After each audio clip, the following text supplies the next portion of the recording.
بسم الله الرحمن الرحيم الحمد لله رب العالمين والصلاة والسلام على سيدنا إبراهيم وعلى آله وأصحابه وأزواجه وذريته أجمعين. اللهم ربنا أرنا الحق حقا وارزقنا اتباعه وأرنا الباطل باطلا وارزقنا اجتنابه. اللهم أرنا حقائق الأشياء كما هي.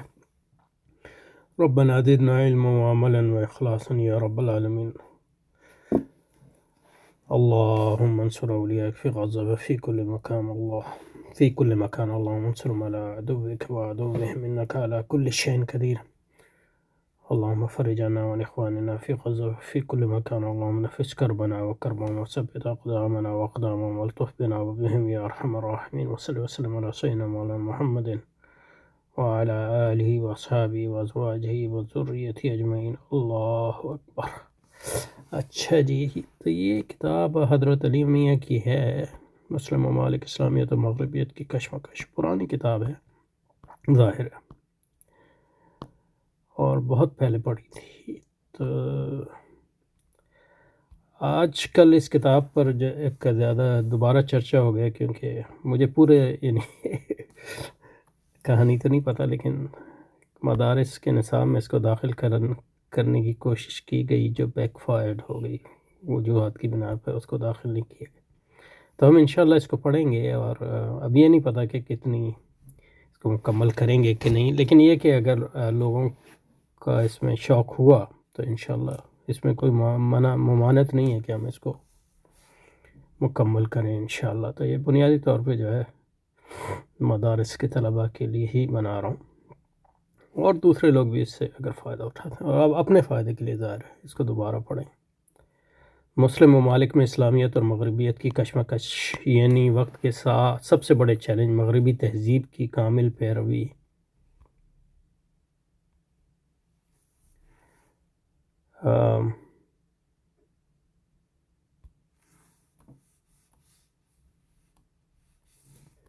بسم اللہ الرحمن الرحیم. مسلم ممالک میں اسلامیت اور مغربیت کی کشمکش، یعنی وقت کے سب سے بڑے چیلنج. مغربی تہذیب کی کامل پیروی. تو اس میں اہم بات یہ ہے کہ مغرب کو ایک تہذیب سمجھتے ہیں، اس لحاظ سے معلومات زندگی کی شرط اور ترقی اور طاقت کی واحد راہ. تو اس میں ظاہر ہے ایک اصل مسئلہ یہ نہیں ہے کہ مغربی تہذیب ترقی اور طاقت کی راہ ہے یا نہیں، بلکہ یہ کہ اس کی ترقی اور طاقت کے نظریے کو ہم نہیں قبول کرتے. ٹو اسٹارٹ وتھ، کو دنیا اسلام نے کس طرح قبول کیا؟ تو اس میں ہوپ فلی یعنی استعمار کے ذریعہ ہے ہمارے. تو اب یاد نہیں استعمار پہ بات کرتے ہیں یا نہیں حضرت، اور مختلف اسلامیوں نے کیا موقف اختیار کیا. اسلامی ممالک سے ان کی مراد مسلمانوں کی غیر اسلامی ریاستیں ہیں، اور یہ جو ہے حضرت علی میاں کے ہاں اس کا ادراک نہیں ہے. مسلمانوں کی غیر اسلامی ریاستیں کیا اور علم اسلام کے لیے اس بارے میں صحیح رائے عمل کیا ہے؟ جائزہ، محاسبہ، مشورہ. تو اس کو دیکھیں گے انشاءاللہ،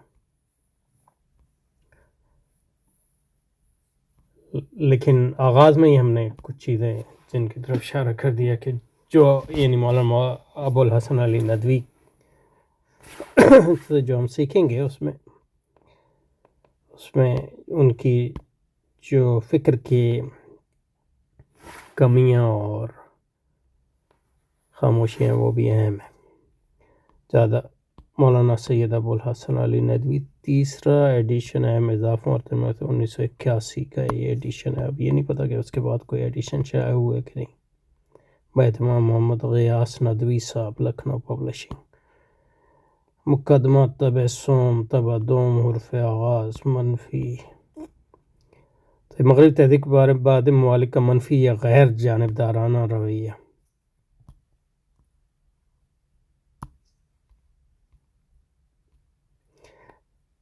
عالم اسلام میں تجدد و مغربیت کی تحریک،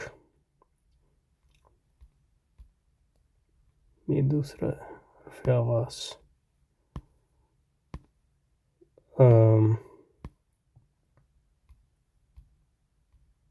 عالم اسلام میں مصر کی کردار و اہمیت، مصر کا کردار و اہمیت، ایران، لیبیا، الجزائر۔ مغرب کے عالمی رجحان کے اسباب اور ان کا علاج، مغرب کے عالمگیر رجحان کا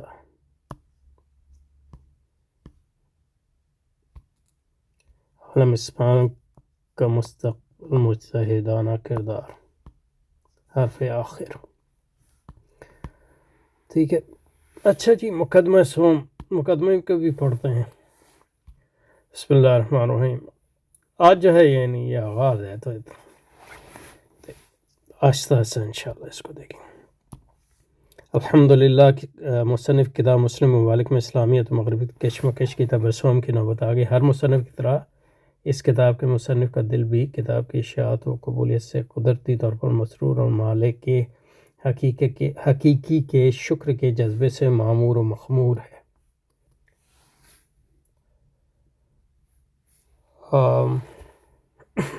ہر مصنف کو شاعر کی طرح جس کو اپنی ہر غزل عزیز ہوتی ہے، اپنی ہر تصنیم اہم اور مفید معلوم ہوتی ہے، لیکن اس کے کہنے میں کوئی باک نہیں کہ اس نے یہ بہت اہم، فکر انگیز اور توجہ طلب ہے۔ حضرت علی میاں اپنی تعریف خود کرنے کے بھی عادی ہیں کچھ، اس لیے کہ وہ ایک ایسے مسئلے پر لکھی گئی جو وقت کے اہم ترین اور نازک ترین مسئلہ ہے۔ ایک اہم اور دوسری بات یہ ہے کہ کیونکہ دائی ہیں اصل میں، تو اس میں ریٹورک یا جذباتیت بھی بہت اہم ہے، لیکن یہ کہ اس فکر کو اگر دیکھنا ہو تو اس سے یعنی اس کے جو پہلو، اس کے جو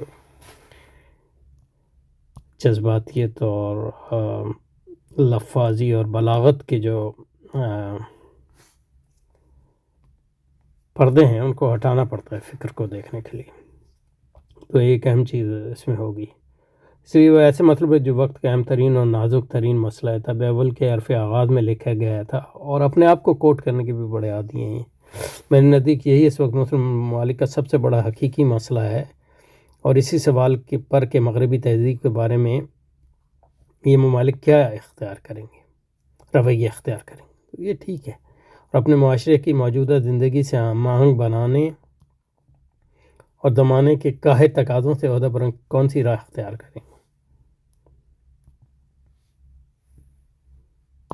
یعنی مقصد ہم آہنگ بنانا نہیں ہے، بلکہ جو موجودہ زندگی ہے اس کو ری شیپ کرنا ہے، اس کی تعمیر نو کرنی ہے اپنے افکار کے مطابق، اور یہ پورا ایک آرٹ ہے انقلاب کا۔ ظاہر ہے حضرت علی میں کیا انقلاب کا تصور نہیں ہے، اور کس حد تک ذہانت اور جرأت کا ثبوت دیتے ہیں، اس بات کا انحصار ہے کہ دنیا کے نقشے میں ان قوموں کی نوعیت کیا قرار پاتی ہے، اور ان ملکوں میں اسلام کا کیا مستقبل ہے۔ مصنف کی دوسری تصانیف کی طرح جس میں سے بعد کے 10 سے زیادہ ایڈیشن بھی نکل چکے ہیں، اس عرصے میں اس کتاب کے بھی 3 سے زیادہ نکل سکتے تھے، لیکن مصنف کتابوں میں اس کتاب کو یہ امتیاز حاصل ہے کہ ہر ایڈیشن کے وقت اس پر نظر ثانی اور ان ممالک کی تبدیلیوں کا جائزہ لینے کی ضرورت ہے جن کا کتاب میں ذکر ہے، اس لیے یہ ممالک ابھی سفر میں ہیں، کیونکہ ان کی سیاسیات جو پالیسی ہیں ظاہر بدلتی رہتی ہیں، تو وہ پھر اس کو اپڈیٹ۔ اب یہ نہیں پتہ کہ ہمارے پاس جو ایڈیشن ہے یہ آخری ہے کہ نہیں، آخری ہونا چاہیے، تو اگر اس کے بعد کا کوئی ایڈیشن ہوا تو اس میں اگر معلومات کچھ حاصل ہوئی تو، اور وہ حاصل ہو گیا تو اس کو پڑھیں گے انشاءاللہ۔ تبدیلی اور ارتقاء کا عمل ان میں جاری ہے. نئی تحریکیں اور کوششیں اور طاقتور فکری اور سیاسی عوامل کام کرتے رہتے ہیں، اور مصنف کے لیے اپنی بڑھی ہوئی مصروفیتوں اور مستقبل روز افزوں ذمہ داری کی بنا پر ان تبدیلیوں کا جائزہ لینا آسان نہیں تھا. اس عرصے میں مصر، یمن، لیبیا، الجزائر، افغانستان میں دور رس تبدیلیاں وقوع میں آئیں. اور حقیقت میں کیا تبدیلیاں آئیں؟ دور رس انقلابات آئے تھے. اور پاکستان اور ایران میں بنیادی انقلابات رونما ہوئے ہیں. پاکستان میں ضیاء الحق کی بات کر رہے ہیں اور ایران میں دائرہ اسلامی انقلاب. اور ایک بڑا مطلب یہ ہے کہ افسوسناک بات ہے کہ اسلامی انقلاب کے بارے میں ان کا رویہ یعنی اتنا رویہ ان کا وہی ہے جو عمومی دیوبندیوں کا ہے، اور یعنی برے، لیکن یہ کہ اس کو زبان جو ہے اتنی تیز نہیں ہے. تبدیلیاں اور انقلاب تبدیلیوں سے بغیر اگر یہ کتاب شائع ہو جاتی تو وہ آؤٹ آف ڈیٹ ہو. باخبر رہنے والے پڑھنے والے تشنگی اور خلا محسوس کرتے. مصنف ان تبدیلیوں اور انقلابات کا سنجیدہ اور حقیقت پسندانہ جائزہ لینے کے لیے فرصت کا منتظر تھا. اسی میں اس کے نئے ایڈیشن کی شرح میں غیر معمولی، اسی لیے اس نئے ایڈیشن کے اشاعت میں غیر معمولی تاخیر ہوئی. بالآخر اس یہ کام اپنے عزیزوں اور ساتھیوں ڈاکٹر رفقائے کار کے سپرد کرنا پڑا. تو یعنی حضرت نے اس میں کوئی خاص تبدیلی نہیں کی. اس کا مطالعہ تازہ اور جن کو واقعیت ان ممالک سے قریبی اور براہ راست معلومات کے ذریعے چنانچہ تغیر پذیر ممالک پر اس کے ان عزیزوں نے نوٹ لکھے اور مصنف نے ان پر نظر ثانی ڈال کر ان کو کتاب میں شامل کیا. ٹھیک ہے، اصل میں جو اس کتاب کا حصہ ہے وہ حضرت کوئی سیاسی آدمی نہیں ہے. بنیاد ان کی مورخ ہیں. تو تاریخ کے لحاظ سے وہ جو باتیں انہوں نے کی ہیں وہ اہم ہیں. تو اس لحاظ سے اس میں کوئی حرج نہیں ہے کہ انہوں نے کوئی نئی بات نہیں ڈالی. اور دوسرا جو ہے مغربی تہذیب کے بارے میں عمومی جو باتیں، نظری باتیں، اس کی اہمیت ہے. تو پہلا چیپٹر اہمیت، پہلے 1-2 چیپٹر تو ممالک کے بارے میں جو انہوں نے کہا ہے وہ تاریخی لحاظ سے اہم ہے، لیکن سیاسی لحاظ سے اتنا کوئی میرے خیال میں اہم نہیں ہے. لیکن یہ کہ بہت عرصے پہلے پڑھا تھا تو ہو سکتا ہے یہ بات جو میں کہہ رہا ہوں وہ غلط ہو. سید محمد مدیر الباصر اسلامی اور خاہر زادگان، عزیز مولوی سید محمد رابع حسن ندوی اور مولوی سید محمد واد حسنی ندوی رابع حسن مصنف عزیز شکر ان کے حق میں. اب اس کو یہ اطمینان ہو گیا ہے کہ یہ کتاب ان ممالک کے بارے میں اپ ٹو ڈیٹ وَلَعَلَّ اللَّهَ يُحْدِثُ بَعْدَ ذَلِكَ أَمْرًا وَلَعَلَّ اللَّهَ يُحْدِثُ بَعْدَ ذَلِكَ أَمْرًا. اس عرصے میں اس کتاب کے عربی اور انگریزی بھی متعدد ایڈیشن نکلے. یہ پتہ نہیں ہے کہ کتاب اصل میں عربی میں ہے یا اردو میں. امید ہے کہ کتاب اسی شوق و دل سے پڑھی جائے گی جیسے کہ یہ شروع میں پڑھی گئی اور اپنے اس مقصد کو پورا کرے گی اس کے لیے لکھی گئی.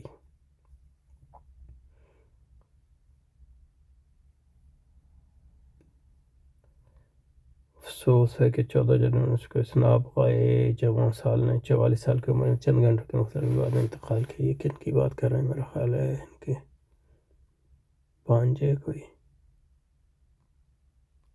محمد الحسنی، سید محمد الحسنی، یہ ان کے بھتیجے ہیں میرا خیال. مقدمہ تبادم الحمدللہ. مصنف کی کتاب الحمدللہ، مصنف کتاب اللہ تعالیٰ کی حمد میں رطب اللسان ہے کہ کتاب مسلم ممالک میں اسلامی مغربیت کی کشمکش میں اس کو ضروری اور مفید اضافے کرنے کی توفیق ملی. اور اس کے دوسرے ایڈیشن کی نوبت آ گئی. یہ کتاب عربی زبان میں الصراع بین الفکرۃ الاسلامی والفکرۃ الغربیہ فی الاقطار الاسلامیہ کے نام سے پہلی مرتبہ 1965 میں شائع ہوئی. ہاں ماشاء اللہ، ہماری ولادت سے پہلے. بیروت کی طرف سے، اور دوسری کتاب دار الکویتیہ کی طرف سے شائع ہوئی، جس کا نام اب دار القلم ہے. 1968 میں شائع ہوئی. عنقریب اس کا تیسرا ایڈیشن مؤخر الزیر دار کی طرف شائع ہونے والا ہے. طباعت کی دشواریوں اور اشاعت کی سست رفتاری کی وجہ سے کم ناچیز مصنف کی تشکیل سلسلے میں اردو زبان عربی سے ہمیشہ پیچھے رہتی ہے. ورنہ اس عرصے میں اردو کے بھی متعدد ایڈیشن شائع ہو جانے چاہیے تھے. آخر کی عربی ایڈیشن میں جو اضافے کے وہ بعد جدید اضافوں کے ساتھ اب اس نئے اردو ایڈیشن میں شامل کیے جا رہے ہیں. اس طرح یہ ایڈیشن پہلے اردو ایڈیشن مقابلے میں جو 1964 میں شائع ہوا تھا زیادہ مفید، وقی اور تازہ ہے. کتاب کے آخر میں حرف آخر کے عنوان سے اس مضمون کا اضافہ کیا گیا جس میں کتاب کی پوری روح اور خلاصہ آ گیا. ٹھیک ہے جی، تو وہی کیوں نہ پڑھیں. اسی عرصے میں اس کتاب کا انگریزی بھی ترجمہ ویسٹرن سے اسلام اینڈ مسلم کے نام سے بھی شائع ہوا. انگریزی ترجمے میں کشمکش نکل گئی ہے. اور اعلیٰ انگریزی داں حلقے میں اب یہ نہیں پتہ وہ اعلیٰ کیوں ہے. ذوق و شوق اور قدر کی ساتھ پڑھا گیا. بہت سے اہل ذوق اور اہل نظر کا احساس ہے کہ فکر و نظر اور مسلمان میں سے خود بنا جس کا سلسلہ آغاز عربی میں مادہ خسر العالم بانحطاط المسلمین، اردو زبان میں انسانی دنیا پر مسلمانوں کے عروج و زوال کا اثر سے کیا گیا تھا، اس کی کتاب کے ذریعے تکمیل کی گئی. اس طرح وہ اس سلسلے کی پہلی اور یہ اس کی دوسری کڑی ہے. پہلی کتاب کا اختتام اقبال کے اس مصرے پر کیا گیا تھا کہ معمار حرم باز بتعمیر حرم معمار حرم باز بتعمیر جہاں خیز. اب اس کتاب میں بتایا گیا کہ عالم کی تعمیر میں اب کن حقائق و واقعات کا لحاظ اور کن پہلوؤں کی رعایت کرنی ہوگی. یعنی اسٹریٹجی اپنے تئیں کہہ رہے ہیں کہ اسٹریٹجی کی کتاب ہے یہ. اور یہ کام خود اپنے ملک میں جو حرم کی دیوار کے زیر سائے ہیں کتنا پیچیدہ اور کتنا ضروری ہو گیا ہے. اور اگر اہل حرم کو اس کام کی عظمت اور ضرورت کا کسی درجے میں احساس ہو گیا تو مصنف کی آرزو بر آئی اور اس کوشش رائے گانی. تو یک حرف کاش کے است کہ صد جا نوشتیم. ابوالحسن علی ندوی دارشہ علم اللہ رائے بریلی 19 ربیع الثانی 1390 24 جون 1970. تو یہاں رکتے ہیں، تو اگلی بار انشاءاللہ حرف آغاز سے شروع کریں گے. تو یہ اس کا آغاز کر دیا ہے، تو بسم اللہ مجرہا و مرساہا. اللہ تعالیٰ اس کو قبول فرمائے اور اس میں ہمیں سمجھنے کی توفیق عطا فرمائے اور مصنف کو لاکھوں کروڑوں رحمت نازل فرمائے اور ان کو تمام مسلمانوں کے طرف سے جزائے خیر عطا فرمائے. صلی اللہ وسلم علی سیدنا محمد وآلہ وصحبہ وازواجہ وذریتہ اجمعین برحمتہ.